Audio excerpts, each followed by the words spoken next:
All right, for today's deep dive, we're looking at a very specific, a very crucial piece of kit, the Datavideo TLM-170V ScopeView monitor.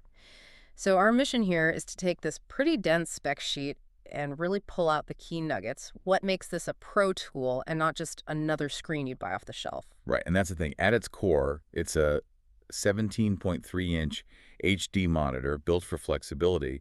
But the real story is how they've packed in so many professional tools at, what, a $7,769 price point. Okay, so let's start with the basics. The viewing experience. It's a 1920 by 1080p IPS panel. Yep, full HD. But the IPS part it's really important. Why is that? You get this incredibly wide viewing angle. We're talking 170 degrees. Wow.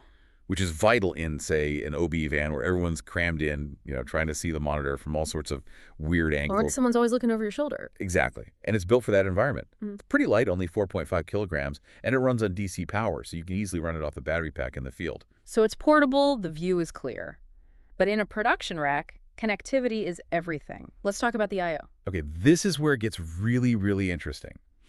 You get your professional inputs. Yeah. One 3G SDI input. With a loop through, right. With a loop through, exactly. Then you get two HDMI inputs, and one of those has a loop through as well. So you can daisy chain it. You can put it anywhere in the signal chain, yeah. And that setup enables SDI HDMI cross-format conversion. That's a huge deal. It is. It basically means you can feed it an SDI signal and get an HDMI signal out, or vice versa.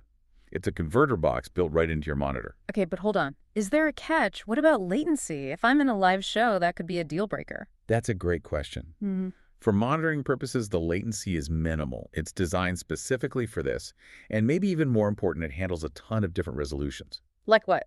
I mean, all your standard 1080p and 720p frame rates, but also legacy stuff like 576 IPL and 40i NTSC, so you can plug in older gear or international gear, and it just works. So it's not just a screen, it's also a problem solver. It really is. And it's a diagnostic tool, too. Let's talk about the built-in scopes. That's in the name, after all. ScopeView. That's the main event. You've got your waveform, your vector scope, and your audio level meter all built in. So your shader can check that the colors and exposure are broadcast legal right there on the monitor. Right there. No need for a separate, expensive piece of equipment. You can guarantee your signal is compliant before it even leaves the truck. Yeah. It also has helper functions like peaking focus assist. Which is great for your camera operator trying to pull focus on the fly. For sure. And little things like selectable aspect ratios. And I saw it has a dedicated tally light. I love that. Red for live, green for cued. No more guessing if the camera's hot. It seems like they really thought about the user experience. They did. You even get 4 user-definable function buttons, F1 through F4, right on the front. Yeah. So you can pull up your scopes or peaking with a single press. No menu diving. Plus a headphone jack on the front. Simple, but so useful. And a USB port for firmware upgrades. All the little things add up. So to wrap this up, what you're really getting here is it's like a Swiss Army knife. A super portable, versatile, full HD monitor that's also a cross converter and a professional scope. All for under $1,800. Exactly. And that brings up a really provocative thought. Datavideo also makes 4K versions of this monitor, the TLM-170K and KOM. Right, but they're way more expensive. Way more. We're talking over $3,000, sometimes almost double the price. So the question you have to ask yourself is this. Given how incredibly capable this 1080p version is, with all the conversion and scopes built in, when does the extra resolution of 4K actually justify that massive price jump for your specific workflow?